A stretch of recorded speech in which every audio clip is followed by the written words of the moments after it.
안녕하십니까 여러분. 바쁘신 와중에도 저희 올릭스 주식회사의 첫 번째 R&D 대회에 참석해 주신 애널리스트, 투자자, 언론사 여러분께 진심으로 감사드립니다. 저는 올릭스 경영지원본부장 강충길 부사장입니다.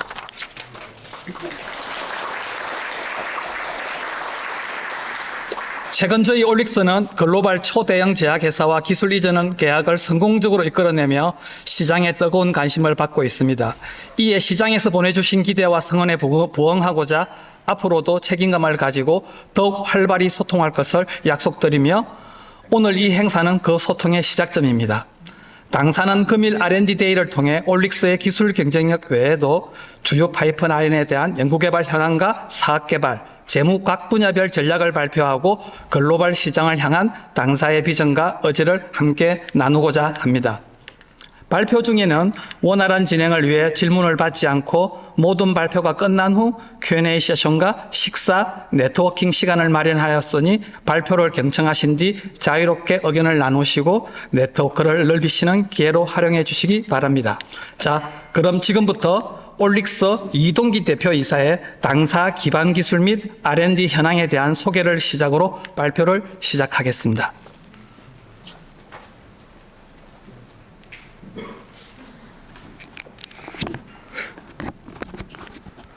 네. 안녕하십니까. 올릭스 이동기 대표입니다.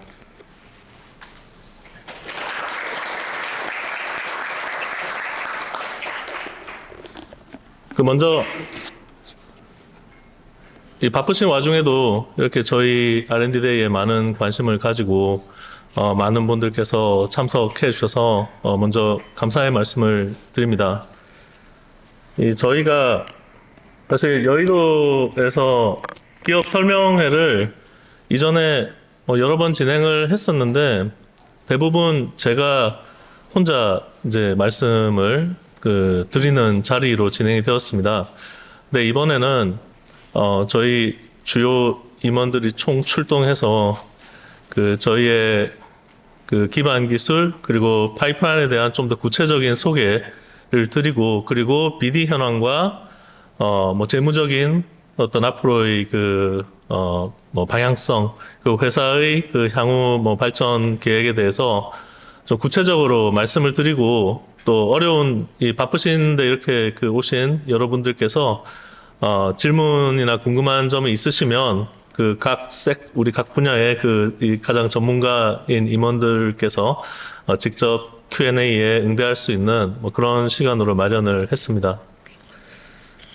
제가 제 말씀을 드리기 전에 한 가지 좀 말씀을 드리고 싶은 건 저희가 이제 이 날짜를 선택을 한 게 4월 29일로 날짜를 선택을 한 것은 특별한 이유가 있어서는 아니고요.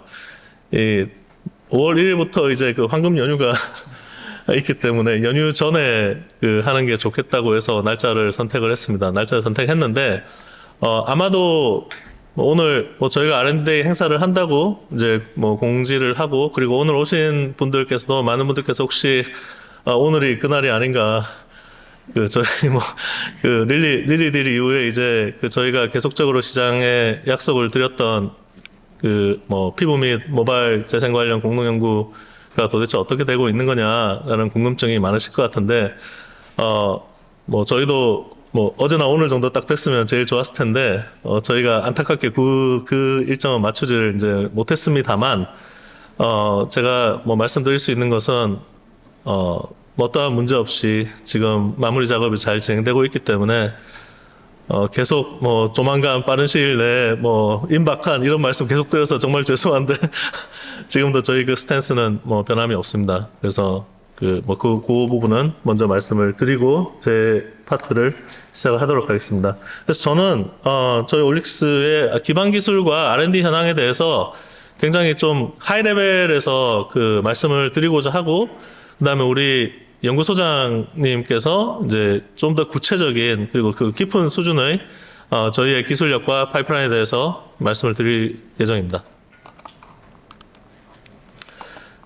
이제 우리 올릭스가 개발하고 있는 RNA 간섭, RNAi 기술은 핵산 치료제라는 범주에 속합니다.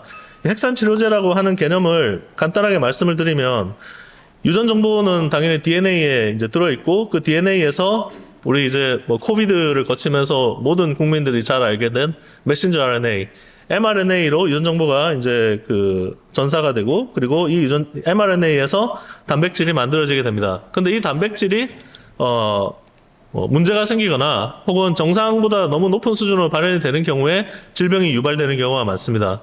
그래서 우리가 핵산 치료제는 이제 3세대 플랫폼이라고 얘기를 하는데, 그럼 1, 2세대는 뭐냐? 보통 1세대 이 신약 개발 플랫폼은 이 저분자 화합물, 스몰 몰리큘이라고 얘기를 하고, 2세대 플랫폼은 뭐 제조합 단백질, 그 중에서도 이제 항체 치료제를 우리가 보통 2세대 플랫폼으로 얘기를 하는데, 이러한 그 저분자 화합물이나 항체 같은 경우에는 이미 만들어진 단백질에 작용을 함으로써 그 단백질의 활성을 억제하는 방식으로 약물의 그 효과를 내는 반면, 우리 3세대 핵산 치료제의 경우에는 이 mRNA에 가서 직접 작용을 해서 이 핵산 치료제 자체도 뭐 DNA, RNA, 염기 서열을 가지고 있는 핵산이기 때문에 mRNA가 가지고 있는 염기 서열과 상보적으로 컴플레멘터리하게 자기 짝이 맞는 mRNA를 찾아가서 결합한 다음에 그 mRNA로부터 단백질이 생성되지 못하게 하는 이런 기작으로 약물의 효과를 내게 됩니다. 그래서 이 1, 2세대 플랫폼에 비해서 한 레벨 이 업스트림에서 작용하는 그런 그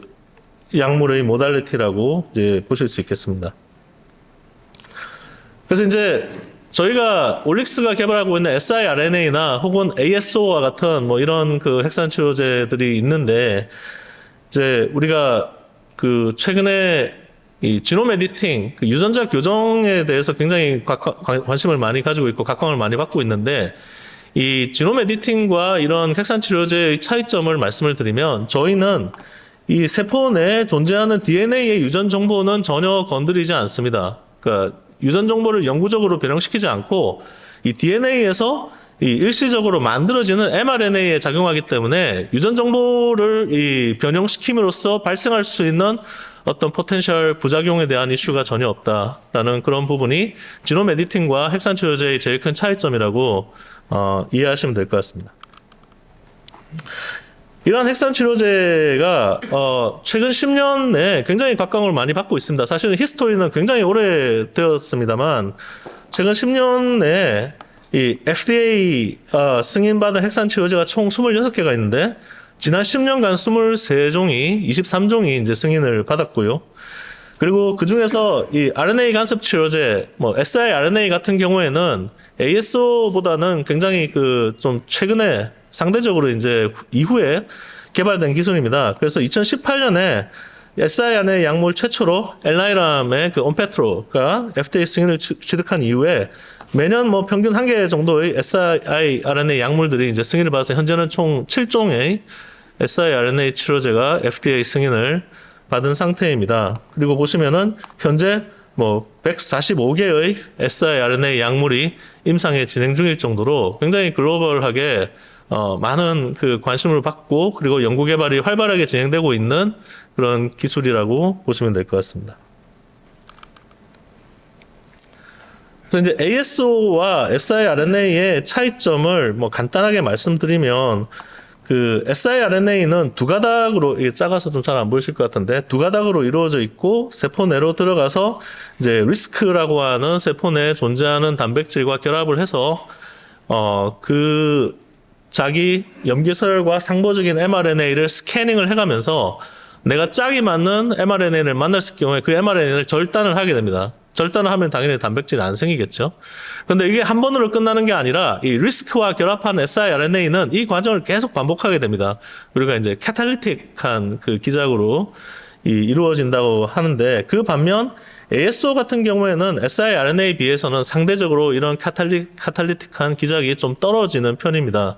그 얘기는 우리가 소량의 siRNA가 세포 내로 도입이 되었을 때 굉장히 높은 효력을 가지고, 그리고 효력 기간도 굉장히 오래 갈 수 있다라는 것을 이제 시사를 하고요. 그래서 실제로 이 ASO의 그 선도적인 기업인 아이오니스가 있고, 그리고 siRNA는 엘나이람이라는 기업이 있는데, 엘라이람 그리고 뭐 그 외에도 뭐 에로헤드 몇 개의 기업이 있습니다만 우리가 동일한 표적으로 그 개발되고 있는 약물들을 비교를 해봤을 때 전반적으로 ASO보다는 siRNA가 어떤 그 절대 효력이라든지 효력의 유지 기간이 훨씬 긴 것을 이제 임상적인 결과로 그 우리가 확인하고 있는 것을 알 수가 있습니다. 이런 RNAi 치료제는 일반적인 신약 개발 대비 임상 성공률이 굉장히 높다고 이제 보고가 되고 있는데 사실은 뭐 치료제가 많지 않고 대부분 엘라이람에서 개발되었기 때문에 이제 엘라이람의 케이스를 들면 이제 임상 1상에서 2상으로 넘어가는 과정, 2상에서 3상, 3상에서 승인까지의 성공률을 이제 봤을 때 일반적인 신약 개발 업계 평균 대비 6배 이상의 높은 성공률을 보이고 있다고 이제 주장을 하고 있고요. 그 다음에 이제 이 지와스 말씀을 드린 것은 약간 지금 뭐 그 주제를 벗어나긴 하지만 이런 siRNA 치료제들의 많은 경우가 이 지와스라고 해서 이 대규모 인간 유전체 연구를 통해서 어떤 질환과 연관성이 있는 것으로 입증이 된, 통계적으로 입증이 된 그런 타겟에 대해서 개발이 되는 경우가 많이 있습니다. 저희가 이번에 릴리에 기술 이전한 그 메쉬 비만 치료제의 경우에도 이 지와스, 지노մ 와이드 어소시에이션 스터디를 통해서 이제 발굴된 타겟인데요. 이런 지와스의 경우에는 일반적인 그 이 타겟 대비 또 임상 성공률이 약 2.6배 정도 높다고 보고가 되어 있습니다. 그래서 그 얘기는 저희가 지와스를 기반으로 해서 우리 siRNA 기반으로 만든 이 OLX70516 이것이 이제 이번에 릴리에 기술 이전한 그 후보 물질인데요. 이 경우가 상대적으로 훨씬 높은 신약 승인 가능성을 가질 수 있다는 점을 말씀드리고자 이 장표를 저희가 넣어봤습니다. RNAi 시장은 뭐 2031년에 뭐 5빌리언 이상이 될 것으로 그리고 매년 굉장히 높은 성장성을 보이고 있는 정말 개화기에 들어선 그런 기술, 신약 기술이라고 할 수 있습니다. 그리고 엘라이람의 경우에 이 TTR 아밀로이도시스라는 이 희귀 질환에 대해서 개발한 이 치료제의 경우에는 현재 1빌리언을 넘어서는 그런 매출을 달성하고 있고 그리고 엘라이람이 개발해서 노바티스에서 FDA 승인을 받은 인클리시나이라고 하는 PCSK9을 이니비션 시킴으로써 콜레스테롤을 이제 낮춰주는 이 약물 같은 경우에도 매출이 이제 급성장하고 있습니다. 그래서 어떤 개념 입증의 단계에서 실제로 시장성을 가지고 수익이 실현하는 단계로 넘어서고 있다고 말씀을 드릴 수 있고요. 뭐 지난 수년간 1빌리언 이상의 이런 그 딜이 siRNA 치료제 기업과 뭐 그 외 빅파마들 사이에 다수 이루어졌다는 것을 보여주고 있습니다. 그래서 이런 siRNA 치료제가 그 앞에서도 제가 말씀드렸습니다만 제가 이렇게 뭐 이 업계 관계자분들을 만나서 얘기를 해보고 세미나도 하고 할 때 가장 많이 듣는 이야기가 이 siRNA는 희귀 질환에 특화된 그런 모달리티가 아니냐라는 말씀을 많이 하시는데 그것은 전혀 아니라는 것을 오늘 꼭 강조를 드리고 싶고요.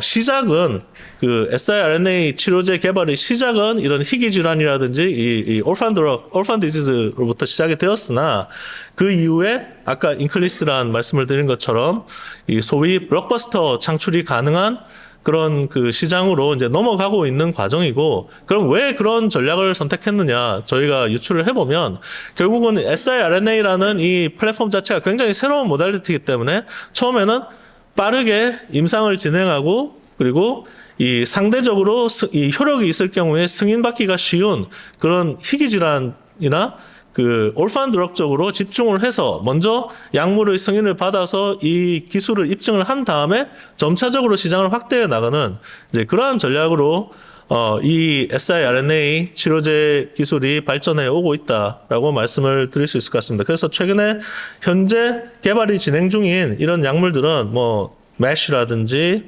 이 뭐 고중성 지질 혈증이라든지 비만이라든지 당뇨라든지 이런 소위 우리가 얘기하는 그 이 큰 시장, 블록버스터 드럭으로서의 성공 가능성이 높은 그런 시장으로 siRNA 치료제가 진화해 가고 있다라는 말씀을 드립니다.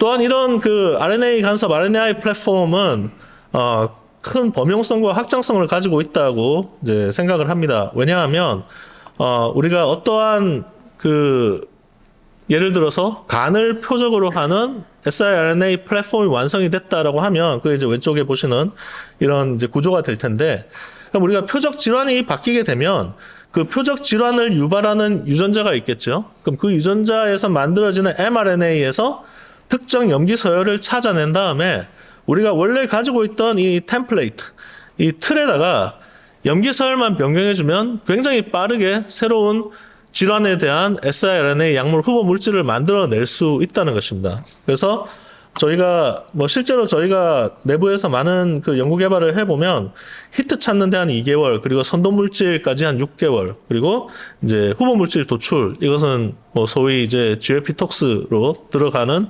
그 단계까지 우리가 한 1년이면은 이제 갈 수 있다라고 실제로 저희가 경험적으로 다양한 치료제 개발을 통해서 경험을 하고 있습니다. 그래서 저희 올릭스는 비대칭 siRNA라고 하는 저희의 독자적인 그 플랫폼을 가지고 2010년에 이제 창업을 해서 시작을 했습니다. 그래서 비대칭 siRNA라는 것은 이 siRNA는 두 가닥으로 이루어져 있는데 우리가 그 실제로 mRNA와 결합하지 않는 센스 가닥을 좀 짧게 줄임으로써 이 센스 가닥에 의한 오프 타겟 효과를 이제 제거를 하고, 그리고 그 당시에 사실 가장 중요한 것은 이 2000년대 이 초중반만 해도 엘나이람이 이 원천 특허를 가지고 이 siRNA 간섭 치료제 시장을 거의 독점을 하고 있었는데, 저희가 개발한 이 비대칭 기술은 엘나이람의 특허에 저촉하지 않는 그런 소위 이 실시 자유도, 프리덤 투 오퍼레이트를 가지고 있는 것으로 저희가 이제 확인을 해서 상대적으로 이른 시기에 이 치료제 개발에 저희가 뛰어들게 되었고요. 근데 이것만 가지고는 당연히 우리가 약물을 만들 수가 없겠죠. 이 siRNA를 이제 세포 내로 전달을 하는 그 전달 기술이 필요합니다.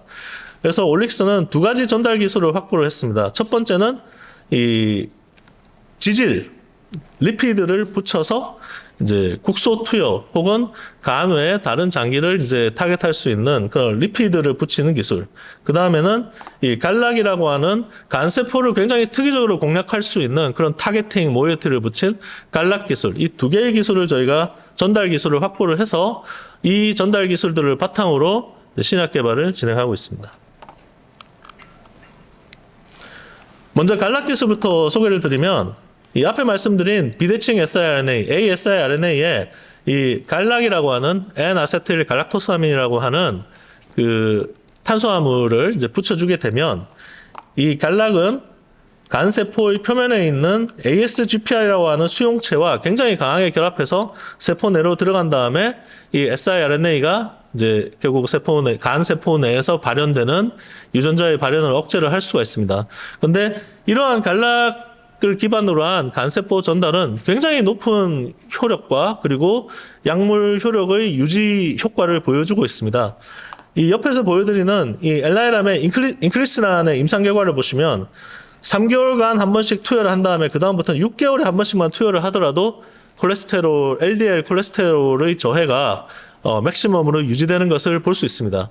그래서 저희가 지금 개발하고 있는 릴리와 함께 개발하고 있는 우리 메쉬 비만 치료제의 경우에도 지금 저희의 그 지방간 감소 효력을 확인했을 때는 뭐 6개월에 한 번 투여 정도의 그런 주기를 가질 수 있을 것으로 예상을 하고 있습니다.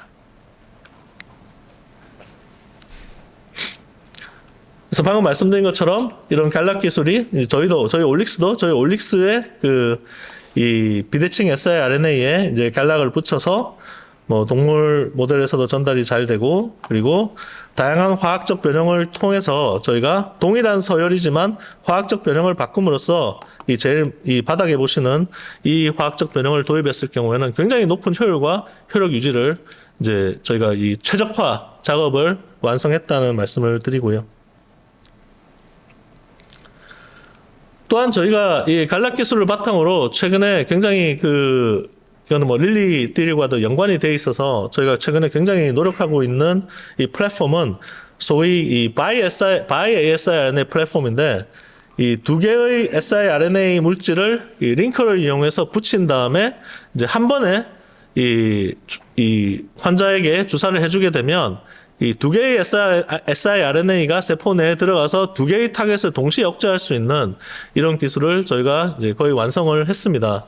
그래서 뭐 이중항체를 뭐 생각하시면은 쉽게 이제 이 비유가 되지 않을까 생각이 됩니다.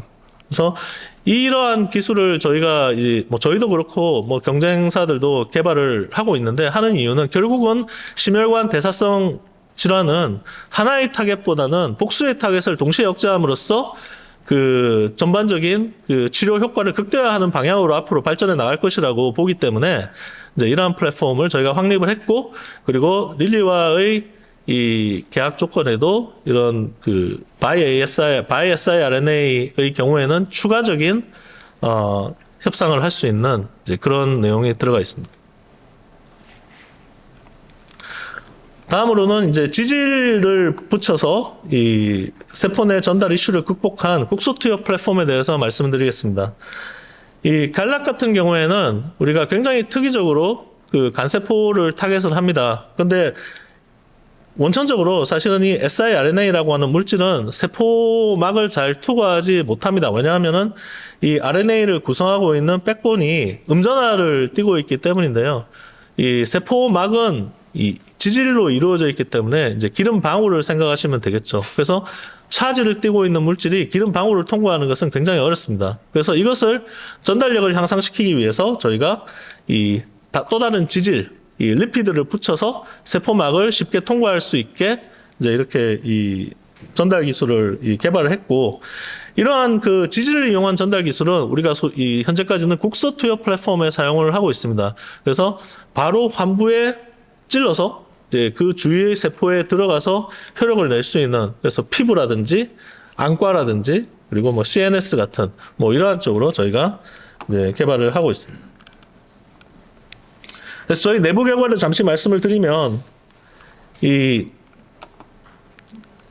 안과 같은 경우에는 저희가 안구 내 주사를 하여서 이제 망막까지, 이 소위 back of the eye, 이 눈의 제일 그 안쪽에 있는 망막까지 굉장히 효율적으로 전달을 시킬 수 있고, 그리고 저희의 최적화된 플랫폼 같은 경우에는 한 번 투여 시 6개월까지도 그 표적 유전자의 발현이 억제가 되는 것을 확인했습니다. 이 안구 내 주사 같은 경우에는 굉장히 인베이시브한 방법이기 때문에 가능한 한 얼마나 투여 주기를 길게 가느냐가 중요한데, 저희의 그 이 플랫폼은 뭐 1년, 연 2회 투여가 가능한 수준으로 현재 개발이 되어 있고, 그다음 피부 같은 경우에도 저희가 뭐 탈모 치료제라든지 그리고 비대용태 치료제, 이런 피부 질환에 대한 약물들을 많이 개발을 하고 있는데, 한번 투여했을 때 뭐 한 달 정도는 유의적인 그 표적 유전자 억제를 보이고 있습니다.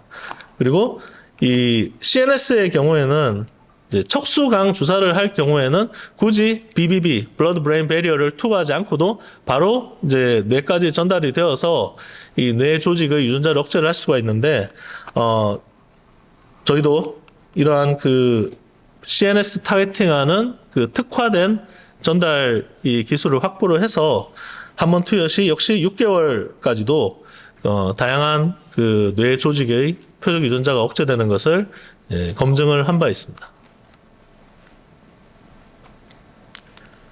마지막에 제가 잠깐 말씀을 드리겠습니다만, 이러한 그 RNA 간섭 치료제의 앞으로의 미래는 현재는 굉장히 간질환 쪽으로 이제 집중이 되어 있는데, 이 간을 넘어서서 다른 장기, 내부 장기 중에 다른 장기 쪽을 얼마나 우리가 확장해 나갈 수 있을 것이냐가 미래의 이 RNA 간섭 치료제의 성공의 그 어떤 척도라고 생각이 됩니다. 그래서 뭐 저희를 포함해서 역시 이 여러 경쟁사들이 소위 엑스트라 헤파틱 타겟을 어떻게 공략할 것인가에 대한 연구 개발을 많이 하고 있는데, 저희가 최근에 굉장히 큰 성공을 거두고 있는 부분은 이제 지방 조직을 타겟하는 기술입니다. 그래서 지방 조직은 당연히 우리가 살을 뺄 때 저희가 근육이 아니라 이제 지방을 빼고 싶으니까 이제 지방 조직을 특이적으로 공략해서 어떤 비만 치료제로 이 개발을 할 수도 있을 것이고, 또 우리가 이런 그 특히 내장 지방 같은 경우에는 여러 가지 염증 인자 혹은 에디포카인들이 발현이 되면서 심혈관 대사성 질환에 영향을 미치게 됩니다. 그래서 사실은 많은 그 이 대사성 질환의 타겟들이 존재하는 곳이 지방 조직이라고 할 수 있습니다. 그래서 저희가 다양한 그 연구를 통해서 먼저 지방 조직만 굉장히 특이적으로 이 유전자를 억제시키는 그런 전달 기술을 이제 확보를 했고요. 그래서 지방 조직에서는 잘 억제가 되지만 간이라든지 신장은 억제를 시키지 않는 이런 플랫폼도 저희가 가지고 있고, 또 어떤 경우에는 우리가 타겟을 하는 유전자가 지방과 간에 동시에 존재할 수 있습니다. 그래서 지방 조직과 간에서 동시에 굉장히 높은 효율로 표적 유전자를 억제할 수 있는 이런 플랫폼도 저희가 확립을 했다. 그래서 앞으로 저희가 이러한 플랫폼들을 이용해서 차세대 이 대사성 질환 치료제를 저희의 기술로 개발을 할 계획이다라고 말씀을 드립니다.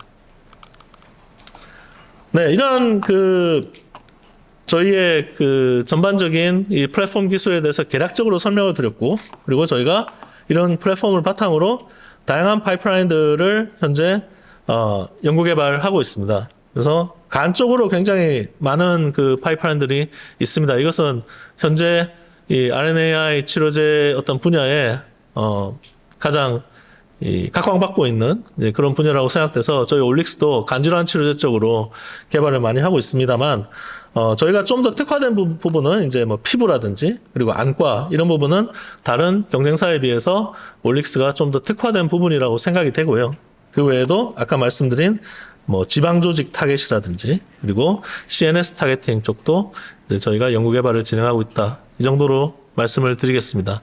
그래서 저는 이 정도로 말씀을 드리고 다음에 좀 더 구체적인 올릭스 기술 플랫폼과 그리고 파이프라인에 대한 설명은 우리 박준현 연구소장께서 직접 말씀을 드리겠습니다.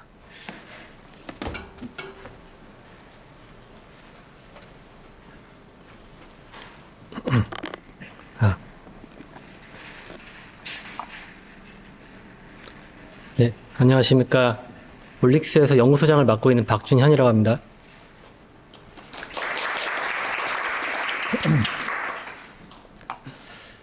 제가 오늘 준비한 내용은 이제 기본적으로 저희가 그동안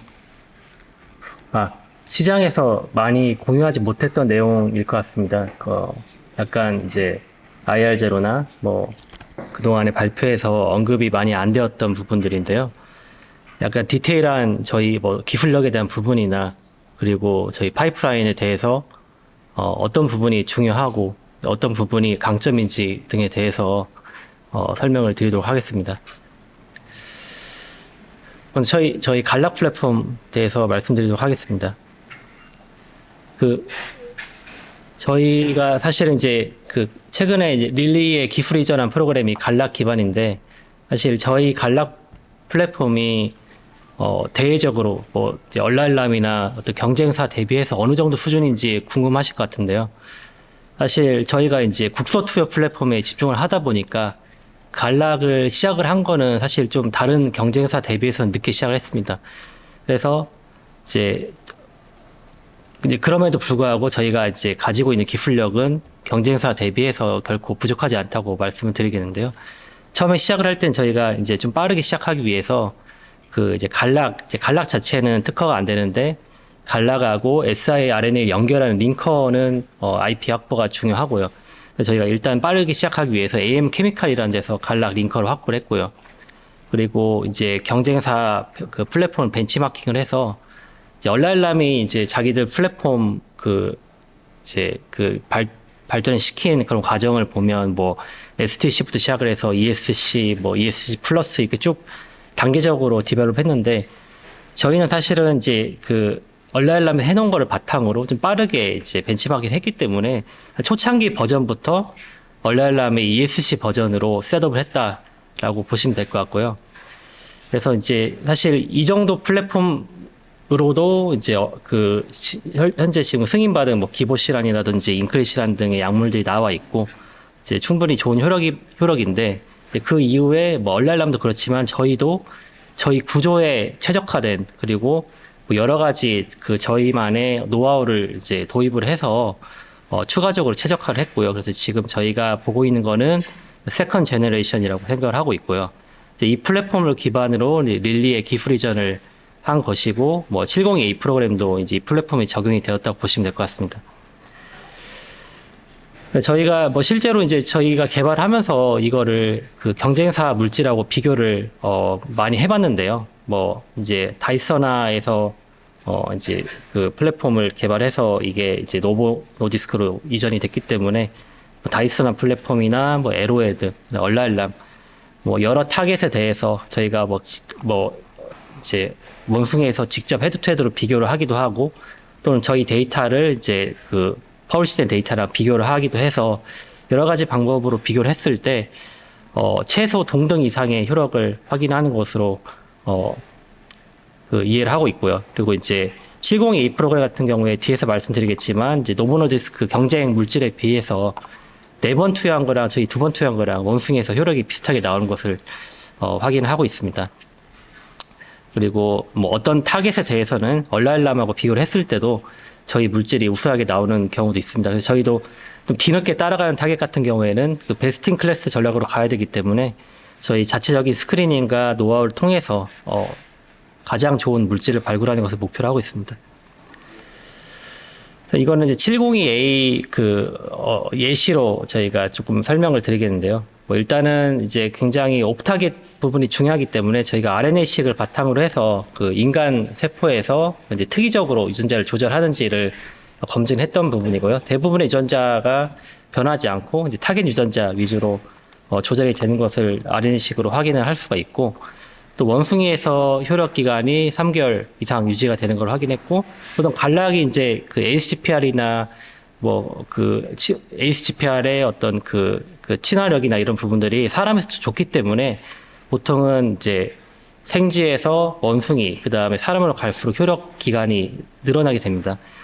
그래서 저희가 이걸 702A 지금 이제 임상 중간 결과를 좀 그 쉐어를 드리는데, 단에 투여를 했을 때 지금 저희가 확인하고 있는 이제 관찰 기간을 저희가 8개월까지만 잡아가지고 사실은 그 이후를 못 잡은 게 좀 아쉽긴 한데 8개월까지도 한 번 투에 8개월까지도 지속이 되는 걸 확인하고 있습니다. 사실은 이게 그 저희가 봤을 때는 이제 인클리시란이나 그 기존 약물들이 뭐 6개월이나 뭐 3개월에 한 번 투여하는 걸로 되어 있는데 저희는 사실 지금 확인하고 있는 데이터를 봤을 때는 그 이상으로 보고 있고요.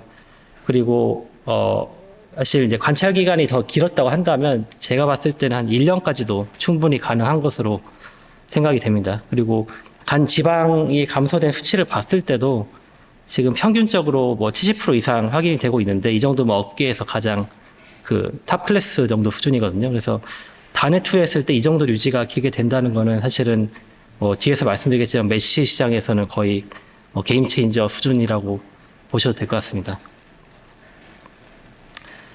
그래서 뭐 사실은 릴리랑 저희가 딜을 한 것 자체가 간락의 어떤 그 플랫폼 자체는 검증이 된 거라고 말씀을 드릴 수 있을 것 같긴 한데, 어쨌든 간에 저희가 지금 말씀드리고 싶은 거는 저희 간락 플랫폼이 적어도 간락 플랫폼이 저희 경쟁사 대비해서 결코 부족하지 않고 때로는 더 우수한 잠재력을 가지고 있다는 것을 말씀드리겠습니다.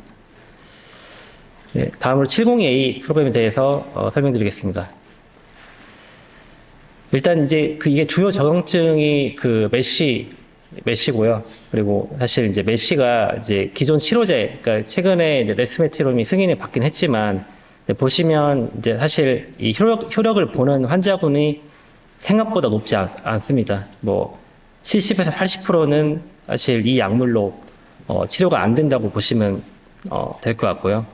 이제 레스메트롬 이후에 따라오는 후기임상 약물들, 뭐 FGF21 아고니스트 계열인데 이게 이제 그 레스메트롬보다는 좀 낫긴 한데 그럼에도 불구하고 많은 비율의 환자들이 사실 반응이 나타나지 않고 있고, 이제 가장 또 중요한 거는 말기 섬유화, 그러니까 간 경화 환자들에 대한 치료법은 아직까지 존재하지 않는다는 것이 이제 가장 업계의 큰 니즈라고 볼 수 있겠습니다.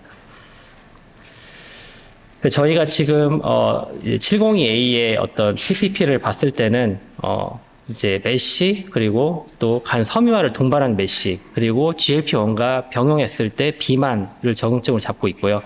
앞서 이제 말씀드린 것처럼 저희가 아까 이제 보여드린 간지방 데이터가 1mg 용량이거든요. 이게 얼라일람에서 보통 사용하고 있는 용량이 2에서 3mg 정도인데 저희는 더 저용량에서 효력이 나오는 것을 확인하고 있고, 용량은 그 정도로 저희가 이제 예상을 하고 있습니다.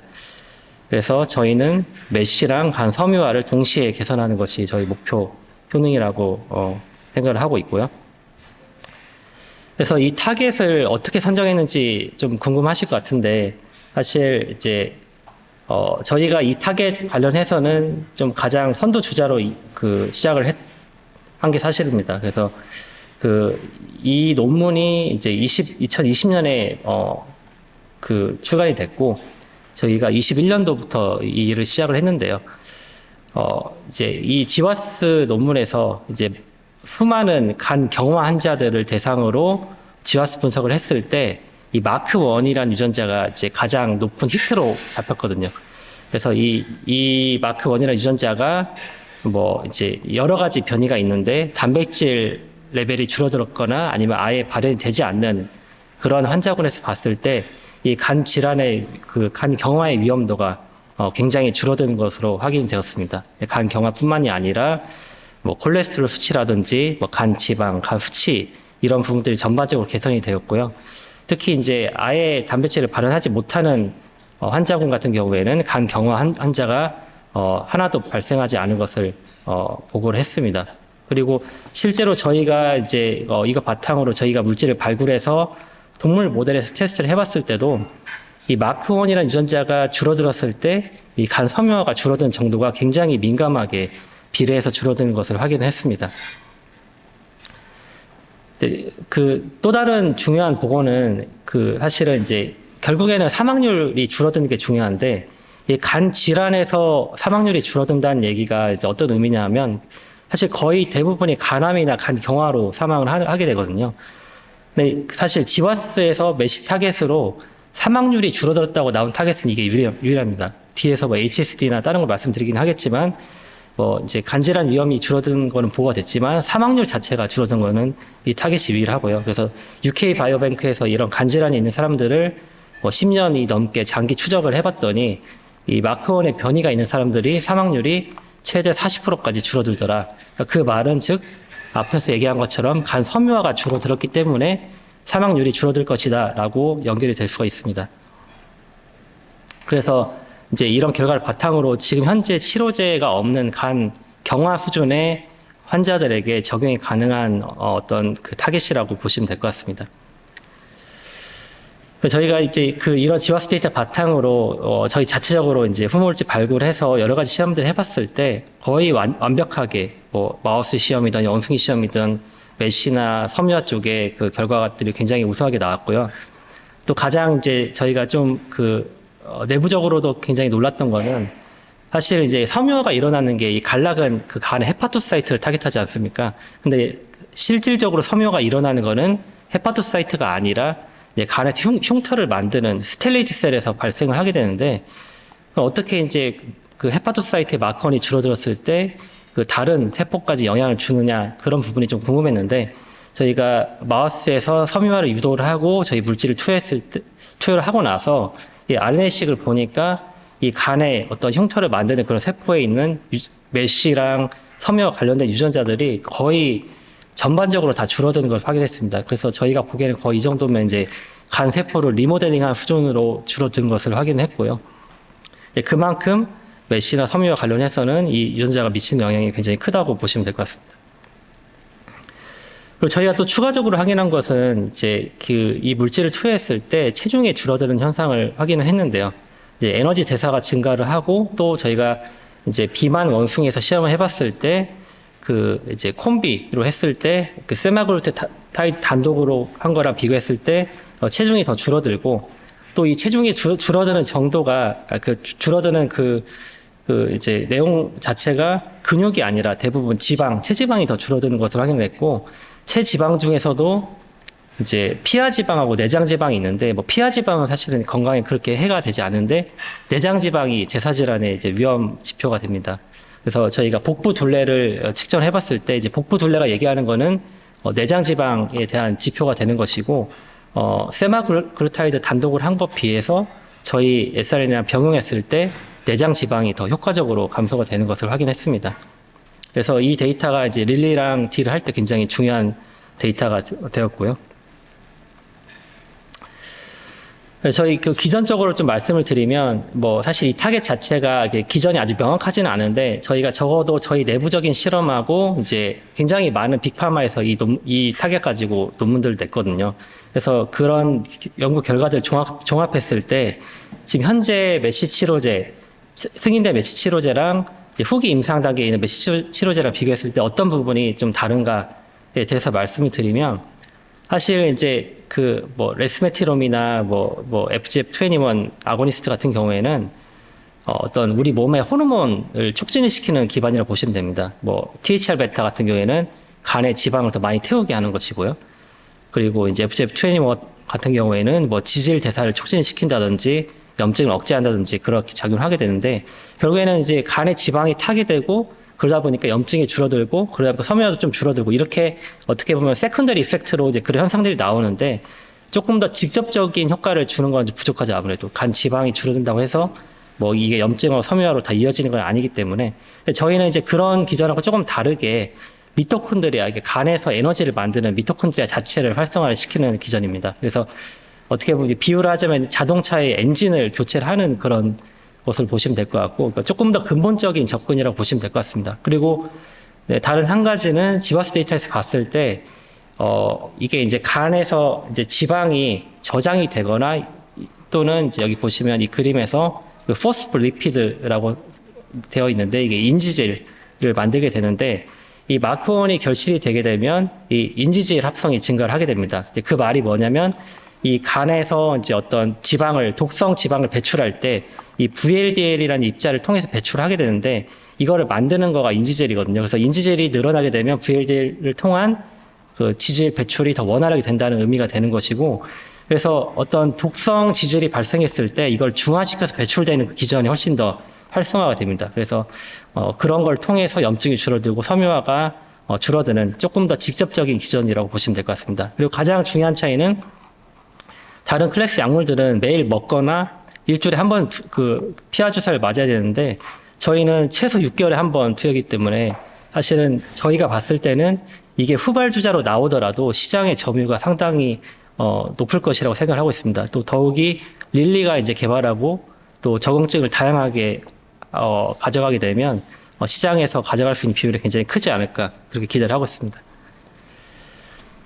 실제 저희가 저희 지금 확보하고 있는 예비 효력 데이터랑 이제 현재 지금 이제 약물들의 간지방 수치 어떤 비교를 해봤을 때 저희가 지금 평균 60에 70% 정도 간지방 함량이 줄어드는 걸 확인하고 있고 어떤 환자 같은 경우는 최대 90%까지 나오고 있는데 다른 약물들 비교해서 마드리갈 약물도 그렇지만 한 50% 정도 줄어들고 있기 때문에 간지방 감소 효력만 비교를 해봐도 저희께 훨씬 우월하다.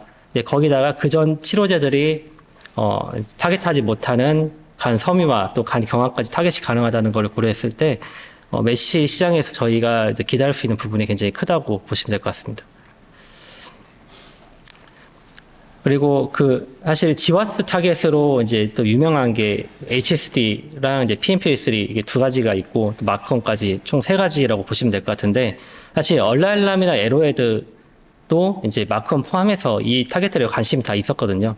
근데 저희 그쪽에서 사실은 저희 입장에서는 운이 좋았는데 이 두 타겟에 집중을 하다가 마크온을 놓친 것 같아요. 그래서 이제 저희는 좀 마크온에 집중을 해서 진행했었고, 이제 얼라일람 같은 경우에는 이제 HSD를 좀 집중했었는데, 에로에드나 얼라일람 임상에서 이 결과가 딱히 좋지가 못합니다. 그래서 이제 사실 초기 임상에 대한 이제 기대가 확실히 줄어드는 상황이고요. PMP3 같은 경우에도 이 뮤테이션이 있는 환자군에서만 효능이 나오는 것으로 최근에 확인이 돼서 사실 메시의 siRNA 타겟으로는 마크1이 이제 저희가 보기에는 향후에 이제 큰 비중을 차지할 것이라고 생각을 하고 있습니다. 마지막으로 이제 저희가 노보 노디스크랑 이제 같은 타겟으로 개발하고 있고 사실 저희가 임상은 조금 늦게 들어가긴 했는데 저희가 임상 디자인을 굉장히 효율적으로 설계를 해서 저희는 이제 내년 상반기에 매드까지 결과가 나오고 그다음에 휴먼 POC까지 확보를 할 예정인데 릴리 노보 노디스크 진도를 봤을 때는 저희가 최소 6개월에서 1년 정도는 더 더 진도가 빠를 것으로 생각을 하고 있고요. 또 물질의 효력 자체도 저희가 생각했을 때는 저희에게 더 우월하다라고 생각을 하고 있고, 뭐 기본적으로 릴리가 이 프로그램을 가지고 갔기 때문에 더 공격적으로 진행을 하지 않을까 기대를 하고 있습니다. 그리고 저희가 또 저희 계약 사항에 이제 저희 듀얼 타겟팅 플랫폼을 활용해서 여러 가지 추가 계약 가능성이 있기 때문에 현재 마크원 플러스 뭐 이제 비만, 심혈관 이런 쪽에 저희 선도 물질 도출을 활발히 진행을 하고 있고요. 네, 타겟들을 선정을 했고 이제 물질들이 도출이 되었기 때문에 현재 이걸 지금 붙이는 작업을 하고 있거든요. 붙이게 되고 그다음에 이제 동물에서 POC를 하려고 하는 이제 시도들을 올해 많이 집중을 하게 될 것이고, 결과 나왔을 때 릴리의 우선권이 있기 때문에 이 부분도 많은 기대를 하고 있습니다. 다음으로 저희 탈모 프로그램에 대해서 설명드리겠습니다. 뭐 탈모 시장이 이제 워낙 이제 크기 때문에 설명 안 드려도 될 것 같고, 사실 이 안드로게성 탈모, 남성형 탈모가 의외로 여성도 꽤 많이 발병한다는 게 한 가지 이제 포인트고요. 우리나라만 해도 이제 한 500만 명 정도의 환자 규모가 추산이 되고, 미국 같은 경우에는 한 8천만 명 정도가 탈모 환자로 확인되고 있습니다. 지금 현재 뭐 아시는 분들은 아시겠지만 탈모 치료제의 어떤 대부분은 이제 프로페시아, 피나스트라이드나 뭐 미녹시딜 정도의 어떤 치료제가 이제 사용이 되고 있고, 사실 이 치료에 만족을 하지 못하기 때문에 설문조사를 해봤을 때 한 70%가 넘는 환자들이 다른 요법들을 자체적으로 추구를 하고 있다라고 이제 보고를 하고 있습니다. 뭐 레이저 치료라든지 뭐 이제 모발 이식이라든지, 또는 이제 최근에 많이 이슈가 되고 있는 거는 이 두타스테라이드나 피나스테라이드를 두피에 직접 주사를 하는 그런 요법이 이제 사실 오프레이블이긴 하지만 부작용을 줄이고 그다음에 효력을 증진시키는 측면에서 이제 활용이 되고 있고요. 일단 저희가 주사제로 개발하고 있는 포지셔닝은 딱 이제 이쪽이라고 보시면 될 것 같습니다. 이제 대신에 저희는 타겟이 안드로겐 수용체이기 때문에 부작용 측면에서는 훨씬 더 이점이 있다고 보시면 될 것 같습니다. 투여 주기도 이제 먼슬리로 보고 있고요. 그리고 타겟 자체를 비교를 했을 때 이제 기존 어떤 피나스트라이드 같은 치료제는 이 테스토스테론이 디하이드로 테스토스테론으로 변환되고, 이 DHT라는 물질이 안드로겐 수용체에 결합해서 이게 이제 탈모의 시그널링을 유발을 하는 것인데, 이제 프로페시아 같은 경우에는 DHT의 물질의 생성을 줄이게 되는 것이고, 저희는 더 근본적으로 이게 만들어진다 하더라도 이 수용체에 결합을 해야지 워킹을 하기 때문에 이 수용체 자체를 줄이게 되는 것입니다. 그리고 또 두 번째 장점은 이제 기존 약물이 아무래도 이 호르몬이 만들어지는 과정을 저해하기 때문에 여성에는 사용이 불가능하고, 또 남성도 뭐 성기능 장애나 뭐 우울증이나 이런 여러 가지 호르몬적인 부작용이 있고요. 이제 AR을 저해를 하게 되면 이제 국소적으로 저해했을 때 그런 부작용이 전혀 없을 것으로 생각을 하고 있고, 그리고 또 여성 환자들도 사용이 가능하다라는 점이 저희 장점이라고 보시면 될 것 같습니다. 그래서 피내 투여를 해서 뭐 한 달에 한 번 또는 두 달에 한 번 정도로 투여 주기를 기대를 하고 있습니다. 실제 저희 비임상 데이터를 봤을 때 저희 플랫폼으로 이제 저희 피네투 했을 때 모낭까지 잘 도달이 돼서 타겟 낙다운이 잘 되는 것을 확인을 하고 있고, 저희가 임상에 들어가기 전에 이제 탈모 환자의 모낭을 대상으로 해서 엑스비보 수준에서 많은 이 모낭들이 휴지기 상태에서 이제 성장기 단계로 잘 변환이 되는 것을 확인을 했고, 보시면 이제 이게 모낭의 구조인데, 이제 초록색으로 염색이 된 게 이제 AR의 발현이고, 저희 플랫폼이 이 모낭을 잘 침투를 해서 AR의 발현을 효과적으로 억제를 하는 것을 확인했습니다.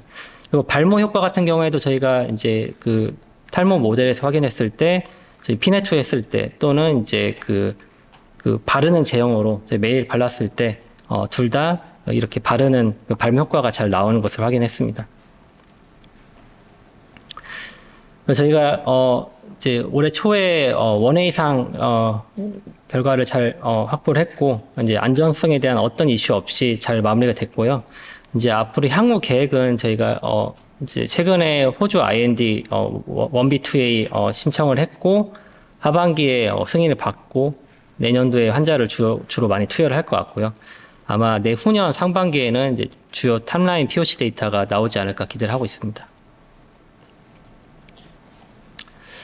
마지막으로 301A 프로그램에 대해 설명드리도록 하겠습니다. 이제 이 프로그램은 타겟이 이제 황반변성 타겟이고요. 근데 이제 습성과 건성, 웨데이엠디랑 GA가 있는데 사실 이제 웨데이엠디 같은 경우에는 엔타이 VEGF가 워낙 이제 시장을 잡고 있고 저희가 뭐 그거를 대체하고자 하는 포지셔닝은 아니고요. 이제 지금 언맨 니즈가 큰 부분이 GA라고 보고 있습니다. 그래서 GA 쪽을 저희가 이제 주요 저희 그 포지셔닝으로 보고 있고 사실 이제 지금 승인된 치료제인 그 사이프브리 같은 경우에는 사실 여러 가지 그 이제 한계가 있습니다. 이제 그 뭐 염증이 증가한다든지 또는 CMV가 증가를 한다든지 또 가장 근본적으로 시력 개선 효과가 없어서 EMA 승인은 실패를 했고요. 그럼에도 불구하고 이 치료제가 작년에 매출이 1조가 나왔다는 거는 얼마큼 GA 치료제가 지금 현재 부족한지를 그 얘기를 해주는 부분이라고 생각을 하고 있고요. 저희 타겟의 이제 기전을 봤을 때 사실 저희는 이제 GA랑 웨데이엠디를 둘 다 타겟할 수 있다고 얘기를 하고 있는데요. 간략하게 좀 말씀드리면 어떤 이제 그 안구에 그 노화나 스트레스가 왔을 때 이제 그거를 TLR이라는 수용체가 인지를 하게 됩니다. TLR이라는 수용체가 인지를 하게 돼서 이 신호를 이제 내부로 보낼 때 MYD88이라는 이 타겟이 이어준 역할을 하게 됩니다. 그래서 어댑터 프로틴이라고 하는데 이제 이게 이 신호를 받아서 이 하위에서 뭐 혈관을 더 생성을 해라라고 신호를 보낸다든지 아니면 이제 그 염증을 더 일으켜가지고 망막을 위축시킨다든지 그렇게 되게 되는데 사실 이 타겟 자체가 어떤 그 위에 상위 단계에 있기 때문에 이게 줄어들었을 때는 전반적으로 이 신호가 내려가게 됩니다. 그래서 웨데이엠디랑 GA 모두 효과가 있을 것이라고 생각을 한 이유고요. 실제 저희가 이제 비임상 데이터를 봤을 때도 이제 마우스 GA 모델이나 뭐 원숭이 웨데이엠디 모델 등을 통해서 여러 가지 이 드라이 AMD랑 웨데이엠디 모두 효과가 있는 것으로 확인했고요. 그리고 이건 이제 임상 일상 이제 예비 효력 데이터인데 사실 이제 일상이라는 게 뭐 효력을 보기 위한 어떤 시험은 아니고 그 이제 안전성을 테스트하기 위한 목적이지만 이제 안구 임상 같은 경우에는 아무래도 건강한 환자에게 하기는 어렵기 때문에 이제 이번 투여군 같은 경우에는 거의 말기 환자들에게 투여가 되었습니다. 그래서 누군 상태가 굉장히 심각한 환자들에게 투여를 했음에도 불구하고 많은 환자들에서 유의미한 시력 개선이 있었다라는 것이 확인이 되었고요. 사실 이게 어떤 의미가 있냐면 앞에서 승인된 GA 치료제가 시력 개선 효과가 없다고 확인이 됐는데 저희는 사실은 이 환자군의 상태를 고려했을 때 시력 개선 효과가 나오지 않을 것으로 생각을 해도 되는데 나왔기 때문에 일단은 그 부분이 굉장히 고무적이라고 볼 수가 있고 거기에 이제 저희가 지금 이제 GA랑 웨데이엠디 둘 다 타겟이 가능하다고 보고 있고 적어도 기존 치료제에서 얘기하고 있는 CMV가 증가하는 그런 부작용 없지 않을까라고 기대를 하고 있습니다. 그래서 사실 후기 임상 이제 그 2A부터 시작을 해서 또 환자군을 정밀하게 하고 임상 POC를 보기 위한 설계를 잘 하게 되면 충분히 좋은 효과를 확인할 것으로 기대를 하고 있습니다. 제 마지막 장표인데요.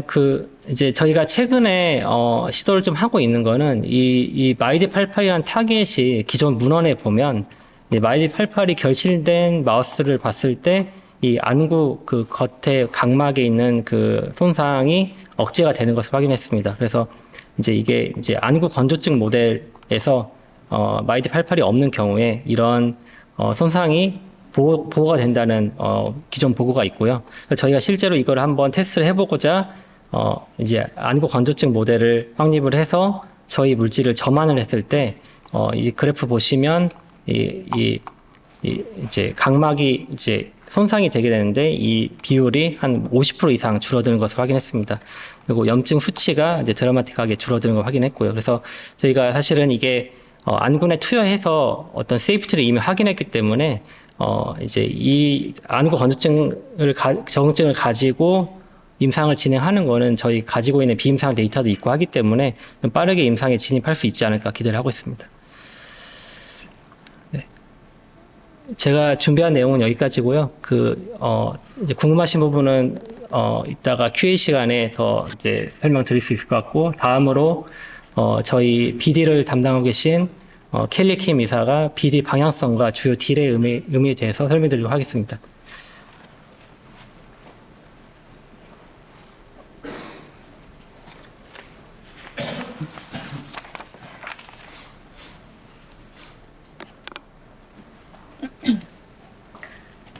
안녕하세요. 올릭스 BD를 맡고 있는 켈리 킴이라고 합니다.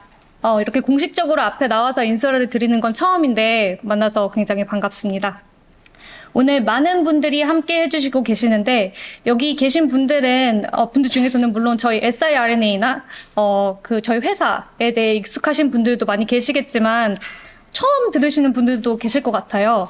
그래서 그런 분들을 위해서 저는 오늘 저희가 누구인지 어떤 회사인지 지금 어디쯤에 있는지 왜 저희를 선택을 했고 저희가 앞으로 무엇을 할 건지 BD의 관점에서 좀 쉽게 말씀을 드리려고 합니다. 우리가 질병이 발생하고 아픈 건 되게 많은 경우에 우리 몸에서 잘못된 단백질이 만들어지면서 시작이 되죠. 그리고 여태까지 나와 있는 많은 약들은 이 잘못된 단백질을 고치면서 이미 만들어진 병을 치료를 하는 그런 방식입니다. 하지만 저희 siRNA 기술은 그 나쁜 단백질 자체가 만들어지지 않도록 차단하는 플랫폼 기술인데요. 수도꼭지를 잠근다고도 표현을 합니다. 쉽게 얘기하면 병을 아예 만들어버리지 않는 그런 듣기만 해도 매력적이고 프로미싱한 기술이고요. 현재는 예전에 유전병부터 희귀 질환부터 현재는 정말 흔한 질병까지 두루두루 쓰이고 있습니다. RNAi 기술은 1990년대 후반에 발견이 되어서 10년도 안 돼서 노벨상을 받을 정도로 되게 빠르게 주목을 받았던 기술이고 이때 많은 글로벌 기업들이 이 분야에 뛰어들었습니다. 하지만 대표님이 아까 잠깐 말씀하신 것처럼 그때부터 지금까지 이쪽 기업을 리드를 하고 있는 이 엘라일람이란 미국 회사가 특허 소송을 많이 걸기 시작을 했습니다. 그래서 이때 대부분의 회사들이 많이 힘들어지고 문을 닫게 되었죠. 그래서 독자적인 특허, IP를 확보하는 것이 저희의 생존의 핵심이 되었습니다. 저희 올릭스는 엘라일람이나 다른 경쟁사들이 사용하는 대칭형 플랫폼이 아니라 Asymmetric siRNA라는 비대칭형 디자인을 기반으로 특허를 확보를 했고 특허를 회피하면서도 경쟁력 있는 기술을 갖출 수 있게 되었습니다. 이 탄탄한 IP랑 기술력을 바탕으로 저희는 아시아에서 최초로 임상에 진입을 한 RNAi 회사가 되었고 이제는 기술적으로 그리고 BD적으로 모두 의미 있는 성과를 만들어내고 있는 리딩 RNA 회사라 자신 있게 말씀드릴 수가 있겠습니다. 여기 릴리는 siRNA 회사는 아닌데 이쪽을 많이 하고 있고 저희 파트너사여서 제가 한번 넣어봤습니다. 현재 저희의 포지션, 저희가 지금 어디쯤에 있는지에 대해서 잠깐 말씀을 드리겠습니다. 먼저 RNAi 업계를 이끌어주고 있는 리더 이 엘라일람이 있는데요. 이 회사가 어제자로 시총이 한 47조 원, 그리고 승인된 약이 6개, 글로벌 탑 30 제약사에는 항상 들어가는 굉장히 큰 회사입니다. 함께 하고 있는 경쟁사인 에로헤드가 있고요. 다이소나라는 회사가 있었는데 이 회사가 몇 년 전에 노보에 3.3 빌리언 정도로 인수가 됩니다. 이것만 보시더라도 지금 현재 빅파마들이 얼마나 siRNA에 관심이 있는지를 아실 수가 있겠고요. 저희가 몇 년 전부터 2025년까지 글로벌 탑 3 RNAi 기업이 되겠다라는 목표를 말씀을 드려왔는데 최근 시가총액, 파이프라인 규모, 그리고 글로벌 딜들을 보면 저희는 그 목표를 달성을 했다고 생각을 하고 있습니다. 실제로 BD 미팅에 제가 나가서 얘기를 해보면 저희를 먼저 글로벌 RNAi 탑 티어 컴퍼니라고 말씀을 해주시는 BD 분들이나 글로벌 파마들도 많이 있고 특히 이번 2월에 릴리 딜 이후에 BD 미팅에서는 저희를 보는 시선이 확실히 레벨업이 된 거를 제일 앞에서 제일 많이 느끼고 있습니다. 이런 포지션을 스트롱하게 만들 수 있었던 가장 큰 이유 중에 하나는 지금 앞에서 대표님 말씀하신 것처럼 저희가 시장 트렌드에 굉장히 빠르게 대응을 하면서 기술을 확실하게 확보를 했기 때문이라고 생각을 합니다. 엘라일람이 그 갈락이라는 간을 타겟하는 이 기반 기술로 약을 만들어서 FDA 승인을 2018년에 받았을 때 저희도 이게 되는구나 라는 확신을 가지고 그 갈락이란 기술을 도입을 했고요. 그러면서 리버 분야에, 이 간 분야에 집중을 하기 시작을 했습니다. 이 간을 타겟팅하는 그 가장 큰 이유가 뭐냐 하면 이 심혈관 대사 질환, 제가 앞으로 CVM이라고 얘기를 할 이 부분인데요. 우리가 흔히 아는 고혈압, 당뇨, 비만, 지방간 등의 이 흔한 CVM 질환들이 간을 통해서 대부분 조절이 될 수 있기 때문입니다. 현재 글로벌 빅파마들도 여기 노보의 릴리를 포함한 많은 글로벌 빅파마들도 CVM에 집중을 하고 있고 2024년 한 해에만 이 CVM 분야에서 약 55조의 라이센싱 딜 M&A가 일어났고요. 올해는 이보다 더 클 것으로 예상을 하고 있습니다. BD 미팅에서도 저희의 프라이어리티로 들어오는 질문들이 항상 너희 간락 플랫폼 어떻니? CVM 파이프라인 어떻니? 라고 관심이 많이 들어오고요. 이 트렌드는 한동안 이어질 것으로 보고 있습니다. 현재 저희 올릭스도 7개 정도의 간락 프로그램을 디벨롭 중이고 계속해서 연구소장님 말씀하신 것처럼 좋은 타겟들을 찾으며 BD로서 그리고 연구로서 확장을 하고 있습니다.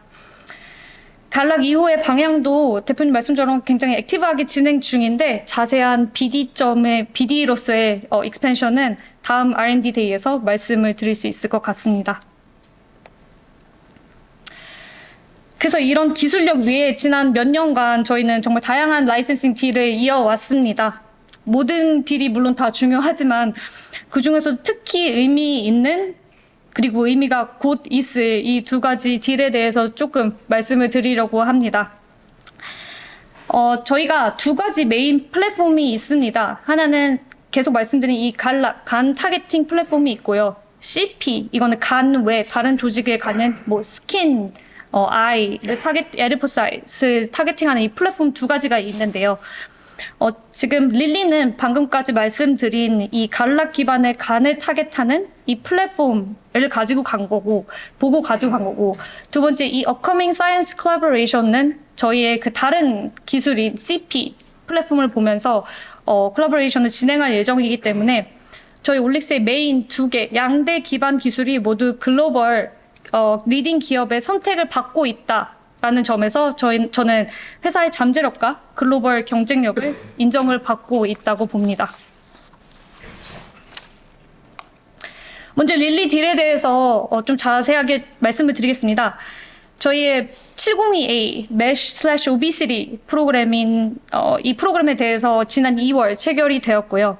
프로그램의 글로벌 라이트를 9,100억 원 규모의 아웃라이센싱을 했고 현재 진행 중인 1상까지는 저희가 2상부터는 릴리가 리드를 하는 그런 구조입니다. 적응증은 MASH 오비시티뿐만이 아닌 CVM, 말씀드린 심혈관 대사질환 전반적으로 보시면 되겠고요. 하나 궁금해하실 수 있는 업프런트에 대해 잠깐 말씀을 드리겠습니다. 저희가 이 논의를 임상 1상을 시작한 후에 릴리와 논의가 시작이 됐고 그래서 초반부터 계약서 얘기를 시작을 할 때부터 이 업프런트와 니어텀 마일스톤을 함께 보면서 논의를 했습니다. 그래서 구조도 그렇게 나왔고요. 그래서 제가 지금 시기나 규모나 이런 많은 말씀을 드리기는 어렵겠지만 업프런트와 니어텀 마일스톤, 저희가 받은 니어텀 마일스톤을 합쳤을 때 상당한 규모가 될 것이라는 점은 꼭 말씀을 드리고 싶었습니다. 그럼 릴리가 저희를 왜 선택을 했나, 702A를 왜 선택을 했나, 그리고 이 부분은 앞으로 다른 파마들이 저희를 선택을 할 이유랑도 연관이 되어 있다고, 이어질 수 있다고 생각을 합니다. 저희 올릭스 702A는 정말 처음부터 아주 프로미싱한 프로그램이었어요. 저희 간락 플랫폼이 안정화가 된 시점에 개발을 했고, 마크1이란 저 타겟은 아까 말씀드린 것처럼 사람에게는 입증이 되었지만 다른 기업에서 정말 많이 하고 있지 않은 그 first in class라는 매력을 가진 그런 타겟이었고요. 무엇보다 아까 보신 것처럼 나오는 데이터가 정말 다 좋았습니다. 그래서 처음부터 굉장히 많은 관심을 받았고 제가 BD로서 정말 제일 베스트 파트너에게, 제일 좋은 파트너에게 잘 보내야겠다라는 마음이 들게 한 프로그램입니다. 그러다가 2023년 11월에 저희 메쉬 데이터와 그리고 저희 702A와 릴리의 지금 털제파타이드, 오비시리 약물인 제파운드와의 컴비 데이터를 가지고 여기 릴리와 만나게 되었는데요. 릴리는 저희 702A의 지속 효과 그리고 GLP-1의 부작용 최소화의 가능성 콤비를 했었을 때 그리고 저희의 글로벌 회사들과의 기술 이전 경험 등 전반적으로 저희를 아주 관심 있게 봤고 이게 시리어스한 DD로 이어지면서 라이센싱까지 이어질 수 있게 되었습니다. 릴리는 이미 이때 메라블리 리더로 자리를 잡았었고 저희 플랫폼을 통해서 메시뿐만 아니라 다른 CVM으로 익스펜션을 적용을 해보는 그런 전략적인 선택을 한 것으로 보입니다. 실제로 릴리가 1조 정도를 투자를 해서 만든 R&D 센터가 작년 8월에 버스턴에서 완성이 되었는데요. 여기 이 사진입니다. 이 센터는 정말 RNA 그리고 DNA 리서치를 위해서만 만들어졌고 저도 완성 후에 가서 한번 봤는데 굉장히 멋있습니다. 그래서 저희와 어떤 RNA 워크를 이곳에서 하게 될지 굉장히 기대가 되는 부분입니다. 이 702A 딜은 저에게 의미가 굉장히 큰데요. 핵심은 단순히 하나의 프로그램을 그냥 아웃라이센스를 했다가 아닙니다. 우선 듀얼 타겟팅이라는 옵션으로 계약 확장성을 확보를 했고요. 이게 무슨 말이냐 하면 현재 702 프로그램은 마크1이란 타겟 하나만 타겟을 하고 있는데 이 타겟과 추가 타겟을 동시에 확보하는 저희가 그걸 듀얼 타겟팅이라고 부릅니다. 이 프로그램 확보 시에 현재 계약을 확장 아니면 추가 계약의 가능성이 옵션으로 포함이 되어 있습니다. 실제로 이 부분은 저희가 내고를 시작하기 정말 처음부터 들어갔던 만큼 릴리는 저희 플랫폼 전체의 가능성을 보고 라이센스를 할 결정을 내렸다고 생각을 합니다. 두 번째로 702A는 정말 다양한 적응증으로 확장이 가능을 하고 릴리가 임상과 개발이 적응증에 맞춰 늘어날수록 잘 성공을 할수록 저에게 돌아오는 로열티가 증가를 하는 구조입니다. 세 번째는 개인적으로는 제일 중요하다고 생각을 하는데 이 메시가 빅파마의 무덤이라고 불리는 정말 어려운 영역이잖아요. 여기에서 저희의 메시를 보고 전반적으로 보면서 정말 탑 오브 더 탑 파마인 릴리가 저희를 선택했다는 것 자체가 굉장히 큰 의미를 가지고 기술력과 잠재력이 입증되었다고 생각을 합니다. 실제로 BD 쪽으로도 연락이 굉장히 많이 오고 있고요. 그리고 이 딜은 제가 지금부터 말씀드릴 이 사이언티픽 콜라보레이션의 파트너랑의 논의에서도 굉장히 스트롱한, 강력한 레퍼런스로 쓰였습니다. 사실 여기 계신 많은 분들이 오늘 이 얘기를 들으러 오셨을 것 같습니다. 저도 지금보다 조금 더 많이 웃으면서 좀 더 많은 얘기를 드릴 수 있었으면 좋았을 것 같은데 우선 일단은 딜이 굉장히 임박한 만큼 추측성 보도는 자제를 부탁을 드리겠습니다. 저희도 매우 조심스럽게 말씀을 드린다는 점 알아주셨으면 좋겠고요. 여기가 굉장히 크지만 보수적인 기업입니다. 컨피덴셜리티로 되게 중요하게 생각을 하고요. 그리고 본인들이 직접 계속 얘기를 한 게 자기들은 모든 전략적 결정을 굉장히 긴 시간을 통해 신중하게 내린다고 합니다. 실제로 저희와도 오랜 시간에 걸쳐 기술과 전반적인 프로그램 현황들을 다 지켜보면서 논의를 통해 이번 콜라보레이션이 만들어지게 될 예정이고요. 우선 피부 및 모바일 재생 분야의 공동 연구를 진행을 하고 그에 따른 연구비를 저희가 지원받는 형태로 시작이 될 예정입니다. 그리고 결과에 따라 또 다른 협업으로 이어질 예정이고요. 파트너사는 지금 현재 이쪽 필드에서 타사 지분 인수 등 미래 전략을 확장 중이고 강화 중이고 올릭스를 그 그림에 넣기로 선택을 했습니다. 그 의미에서 저희를 미래 전략을 위한 파트너로 선택을 한 게 굉장히 큰 의미가 있다고 생각을 하고요. 저희는 이게 단순한 공동 연구라고 생각을 하지 않는 게 정말 초반부터 여러 방식의 콜라보레이션의 옵션을 열어놓고 액티브리 논의를 했고 논의를 하고 있고 지금 앞으로의 파트너십을 함께 그려가고 있습니다. 저희가 이 계약이 나오면 따로 컨퍼런스 콜을 잡을 예정이거든요. 그래서 그때 조금 더 자세한 얘기를 드릴 수 있을 것 같습니다. 그럼 이제 올릭스 BD는 무엇을 할 것인가? 저는 앞으로 또 여태까지 그래왔듯이 시장의 니즈에 맞춰 이 두 가지 스트럭처를 이어가려고 합니다. 첫 번째 프로그램 라이센싱으로는 올릭스 301A가 있는데요. 제가 말씀드린 것처럼 황반 변석 그리고 포텐셜리 안구 건조증까지 타겟으로 할 수 있는 굉장히 언맷 니즈가 큰 곳의 가능성을 가진 파이프라인이라고 생각을 합니다. 실제로 복수의 빅파마들과 논의가 진행 중에 있고요. 두 번째는 이 플랫폼 딜인데 상대사가 원하는 타겟이나 인디케이션이 있으면 저희의 플랫폼을 통해 함께 약을 정말 very early stage부터 시작을 하는 딜입니다. 저희 메인 플랫폼들이 다양한 딜로 입증이 되면서 중국 포함 다양한 글로벌 파트너사들이 관심을 보이고 있고요. 이 딜은 정말 언제 나와도 이상하지 않은 그런 플랫폼 딜이라고 말씀을 드릴 수 있겠습니다. 두 가지 플랫폼, 갈락은 뭐 비만, 당뇨, 고혈압 등 CVM 쪽, 그 CP 플랫폼, 뭐 에리포사이트, 아이 등 다양한 그 리버 외의 장기를 타겟할 수 있는 기술로 계속해서 BD 확장을 위해 노력을 하고 있습니다. 이런 파트너십과 기술력을 기반으로 앞으로도 저희는 다양한 방식의 BD 성과를 만들어 나가고자 합니다. 프로그램, 플랫폼 라이센싱, 뭐 scientific collaboration, equity 등 플렉시블하게 열려 있고 저희는 준비된 회사로서 언제든 좋은 소식이 있으면 또 전달 드릴 수 있도록 하겠습니다. 다음은 지속 성장을 위한 재무 전략에 대해 재무 담당 이사님 김영진 상무님이 발표해 주시겠습니다. 네, 안녕하세요. 올릭스 재무 담당 이사 김영진입니다. 저는 지속 성장을 위한 재무 전략에 대해서 발표하도록 하겠습니다. 발표 내용으로는 올릭스의 비용 집행 현황, 재무 위험 검토, 현금 흐름 검토, 총 3개의 컨텐츠를 대상으로 발표하도록 하겠습니다. 네, 첫 번째 컨텐츠는 비용 집행 현황에 대한 분석입니다. 올릭스는 핵심 가치에만 자원을 집중하고 불필요한 소모성 비용을 절제하는 것을 비용 집행 기준으로 삼고 있습니다. 우선 올릭스의 연구개발 비용에 대해 설명드리겠습니다. 올릭스의 연구개발 비용은 2019년 100억 원의 규모에서 2024년 250억 원의 규모로 증가하였습니다. 반면 연간 총 비용 대비로는 66%에서 77%로 증가하는 등 회사의 비용의 대부분이 연구개발 비용으로 사용되고 있습니다.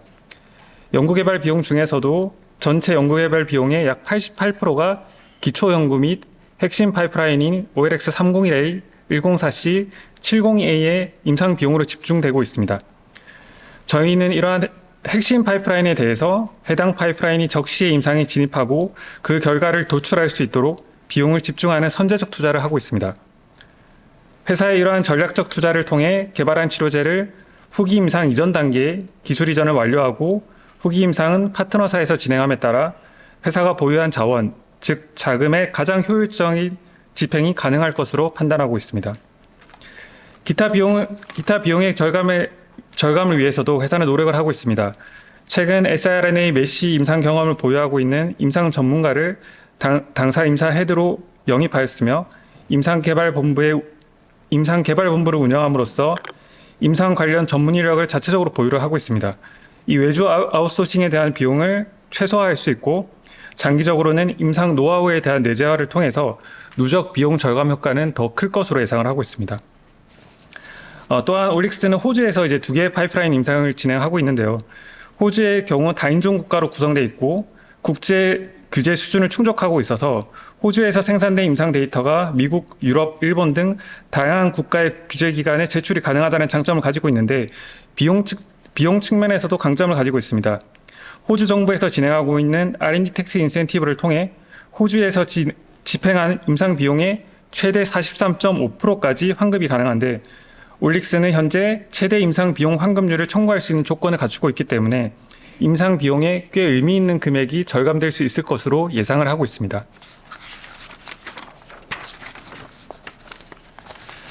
다음은 재무 위험 검토입니다. 첫 번째 검토 사항은 코스닥 상장 유지 관리에 대한 내용입니다.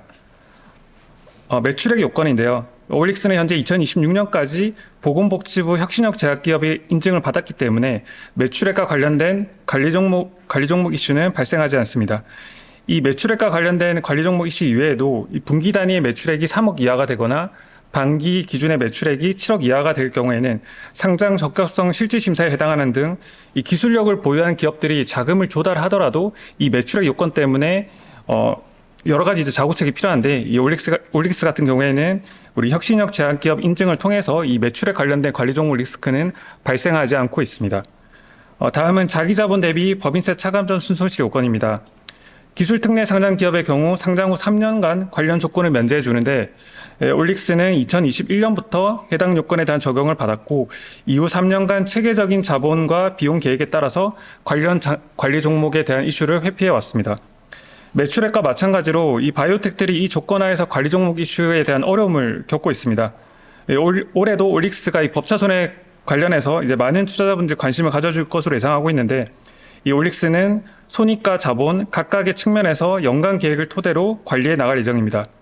이 손익 측면에서는 기술 이전과 공동 연구 체결에 따른 계약 금액 수익 인식과 기타 영업 외 수익으로 예상되는 유의미한 금액이 예상되고 있고 비용 측면에서는 효율적으로 비용을 집행해 나가겠지만 필요하다면은 파트너사와 논의를 통해서 임상 비용의 마일스톤 조절을 해 나갈 걸로 저희가 준비를 하고 있습니다. 또한 자기 자본 측면에서는 과거 발행했던 전환사채의 상당수가 올해 전환이 이뤄졌거나 또 전환이 이뤄질 예정임에 따라서 자본이 확충될 예정이고 또 스톡옵션 행사 등을 통해서 보완적인 지분 확충이 가능할 걸로 추정하고 있습니다. 이 바이오텍들이 이 법차손을 관리하기 어려운 이유가 이 R&D 비용 같은 경우에는 자산화하기 어렵다라는 지금 회계 기준이 있고 그리고 계약금 같은 경우에는 관련 의무의 이행 기간 동안 수익 인식이 안 분되기 때문에 상대적으로 비용은 빨리 집행이 되고 그 수익 같은 경우에는 늦게 인식된다라는 그런 문제점이 있습니다. 그래서 영업이익을 단기적으로 창출하기 힘든 바이오텍들은 이러한 법차손 관리가 꽤 큰 이 골칫거리에 해당하는데 올릭스도 흑자 전환을 하기 이전까지는 이 법차손 이슈에 대해서 관심이 되겠지만 저희는 이 3년의 기간을 종합적으로 고려하면서 관련된 리스크가 발생하지 않도록 철저히 관리할 예정입니다. 참고로 올릭스도 이제 곧 이제 1분기 분기 보고서가 나올 텐데 관련해 가지고 이제 릴리 계약금과 관련된 매출액이 이제 표기가 될 예정입니다. 근데 마찬가지로 이제 올릭스 또한 그 임상 1상을 완료할 때까지의 수행 의무를 이행을 해야 되기 때문에 그 기간 동안 그 수령한 계약금은 안분해서 수익으로 인식될 예정이고 그래서 올릭스의 1분기 분기 보고서는 약 2달이 조금 안 되는 기간에 해당하는 그 금액이 이제 매출액으로 안분 인식될 예정입니다. 기타 자본 잠식 그리고 자기 자본 미달 계속 기업과 관련된 이 비적정 감사 결과에 대해서는 그러한 부분들도 저희가 관리 종목과 관련된 중요한 이슈인데 저희는 이러한 이슈 모두 충분히 클리어해낼 수 있을 것으로 예상을 하고 있습니다. 다음은 외환 관리입니다. 아래 세 개의 그래프에서 이제 미국 달러, 호주 달러, 그리고 유로에서 보시는 바와 같이 최근 이제 원화 약세에 따라 외화로 지급하는 기업에 있어서는 외환 차손, 이 외화 환산 손실과 관련된 그 환율 관련된 리스크가 이제 증가를 하고 있습니다. 올릭스 또한 그 미국과 호주에서 임상을 진행하고 있기 때문에 관련된 외환 리스크가 분명히 발생을 하고 있습니다. 그럼에도 불구하고 올릭스는 과거 기술 이전 계약에서 달러와 유로로 다 수치를 했고 향후 수입 또한 그 모두 저희가 외화를 통해서 수출할 예정이기 때문에 최근과 같은 이런 환율 상승에 있어서도 저희가 환율과 관련된 리스크를 상당 부분 해치할 수 있을 것으로 예상을 하고 있습니다. 세 번째는 재무위험 관리 사항으로 지분 희석 관리에 대해 설명을 드리겠습니다. 많은 이 성장세에 있는 기업들은 필연적으로 이 전환사채와 같은 메자닌, 유상증자, 스톡옵션 등을 통해 주식을 발행하고 이로 인해 기존 주주의 지분 가치가 훼손되는 부분이 분명히 있습니다. 또한 대주주의 지분율이 과도하게 낮아지는 경우에는 적대적 M&A라든지 경영 개입 위험과 같은 경영 안전성에 대한 리스크가 증가할 수 있습니다. 저희는 신주 발행을 통해서 기존 주주의 지분 가치가 희석되는 상황에 있어서도 희석되는 가치에 상응할 수 있는 기업 가치 재고를 만들어낼 예정입니다. 자금의 효율적인 사용과 그 연구개발, 임상 진행에만 비용을 집중할 예정이고 이를 통해 성공적인 임상 결과와 기술 이전을 통해 밸류업을 이뤄내는 것을 목표로 하겠습니다. 그리고 회사의 미래 동력을 가져가는 것과 주주 가치 재고를 동시에 달성할 수 있는 가장 좋은 시기와 방법을 선택하는 최선의 결정을 할 예정입니다. 마지막으로 저희 현금 흐름에 대해서 설명을 드리겠습니다. 우선 단기 현금 흐름입니다. 첫 번째로 2025년 현금 흐름 내에서 저희가 캐시번이 발생하지 않는다라는 점을 강조를 하고 싶습니다.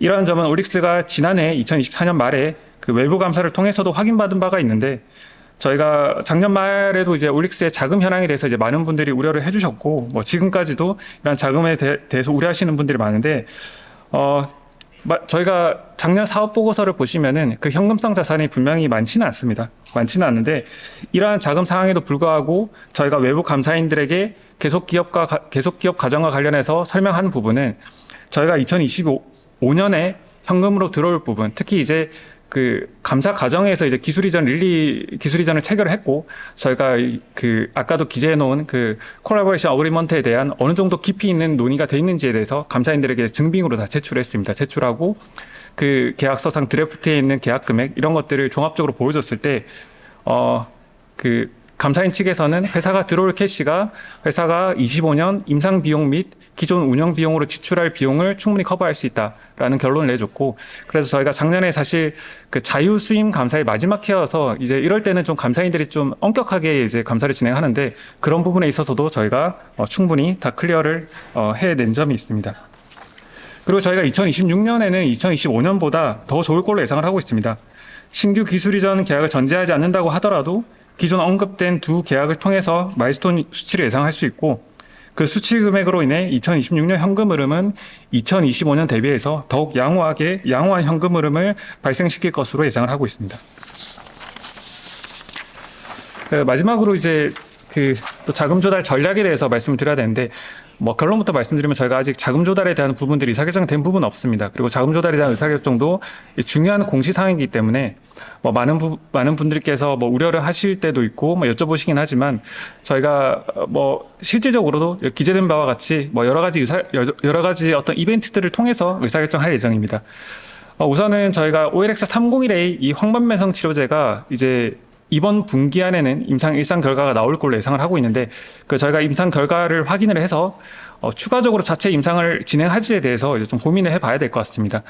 초기 단계 기술 이전을 통해서도 저희가 기술 이전 레코드를 늘리고 어떤 현금 흐름의 개선을 가져올 수 있지만, 사실 이 바이오텍에서는 어떤 휴먼 POC라든지 이런 에피커시에 대한 부분을 충분히 확인하고 기술 이전을 한다면은 초기 임상 단계 대비해서는 훨씬 더 좋은 규모의 기술 이전을 완료를 할 수가 있습니다. 그래서 저희가 그런 부분들에 대해서 좀 내부적으로 의사결정을 해야 되고 또 고민을 해야 될 것 같습니다. 그리고 저희가 지금 다가오는 이 공동연구 계약도 지금 거의 막바지에 있는데, 이 공동연구 계약 체결 이후에 저희가 개발 전략에 대해서 파트너사와 논의를 해야 되고, 어떠한 개발 전략을 가져가느냐에 따라서 필요한 현금에 대해서 좀 구상이 될 것 같습니다. 그리고 아까 저희 연구소장님이나 대표님이 얘기하셨던 저희의 어떤 새로운 플랫폼에 대한 개발도 이런 선제적인 투자가 필요하다고 생각을 하고 있는데, 저희가 자금을 아껴가면서 조달 없이 올해 내년을 이렇게 진행을 할지, 아니면은 저희가 이러한 기회가 있을 때 과감하게 투자하고 또 이러한 투자를 위한 자금 조달을 적시에 진행하는 것이 필요할지 계속적으로 좀 고민을 해야 될 것 같습니다. 저희는 이러한 자금 조달에 있어서도 항상 이제 저희가 생각하는 거는 명확한 자금 조달 근거를 가져야 된다라고 생각을 하고 있습니다. 단순히 운영 비용이 모자라서 시장으로부터 자금 조달을 하겠다 이게 아니라, 저희가 조달한 자금을 어디에 활용할 것인지 분명하게 이제 목표를 가지고 자금 조달을 진행해야 된다고 생각하고 있고, 또 시장에 미치는 영향을 최소화할 수 있는 방법과 시기를 찾아서 자금 조달을 진행하고자 합니다. 이상 재무 전략에 대해서 설명드렸습니다. 부족한 부분에 대해서는 추후 진행될 Q&A를 통해서 답변 드리도록 하겠습니다. 마지막 발표 주제로 올릭스 현황 및 향후 비전에 대해 이동기 대표이사님의 발표가 있겠습니다.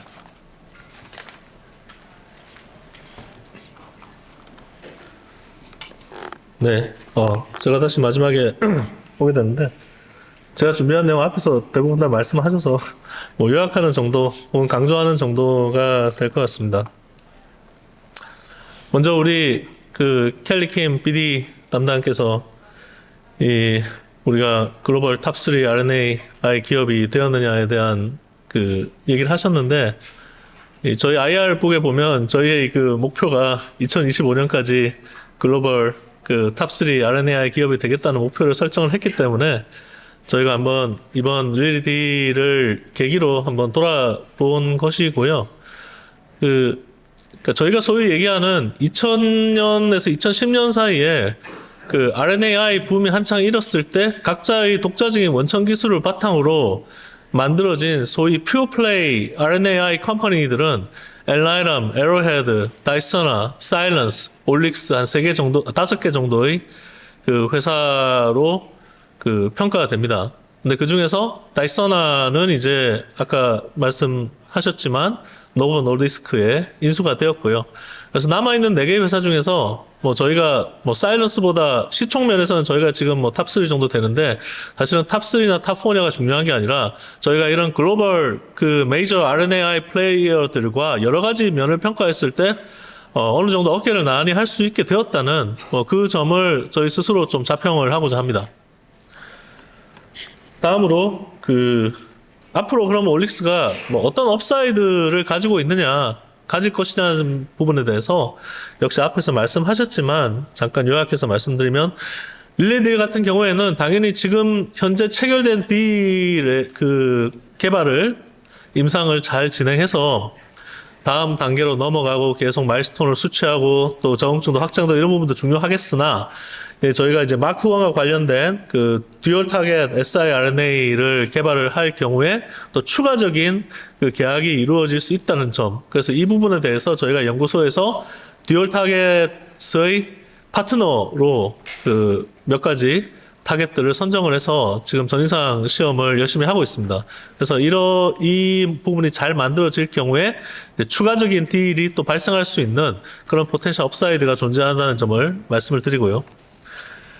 그다음에 곧 뭐 이루어질 것으로 확신하고 있는 이 공동연구 피부민 모발 재생 같은 경우에는 상대방사와의 긴밀한 협력 속에 저희가 다양한 공동 제품을 만들어낼 수 있을 것으로 기대하고 있습니다. 그리고 이 공동 연구로 시작되지만 긍정적인 결과가 만들어졌을 경우에 또 계약의 확장이 가능한 그런 부분이 또 저희가 기대할 수 있는 업사이드라고 생각이 됩니다.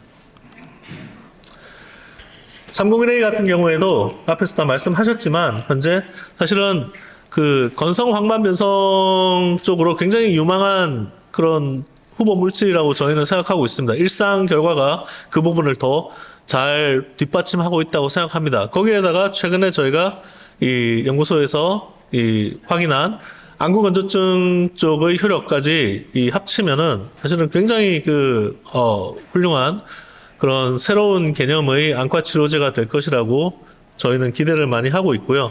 현재 복수의 빅파마와 기술 이전 논의 중이고 또 최근 들어서 굉장히 매력적인 스핀오프 제안까지 이제 들어와서 이런 부분들을 저희가 고민을 하고 있는데 이러한 논의가 뭐 금방 끝날 수도 있고 시간이 걸릴 수도 있습니다만 이와 별개로 저희는 저희 나름대로 짧은 이 2A상을 통해서 휴먼 POC를 확보를 하는 것도 검토를 하고 있습니다. 왜냐하면 우리가 휴먼 POC가 확보되었을 때 그 약물의 가치가 투입한 비용 대비 이 약물의 가치가 극대화되는 소위 인플렉션 포인트라고 하는데 그래서 저희가 여건이 된다면은 이 301A는 2A상까지 우리가 완료를 해서 훨씬 더 높은 밸류로 파트너링을 하는 그런 전략을 지금 계획하고 있습니다.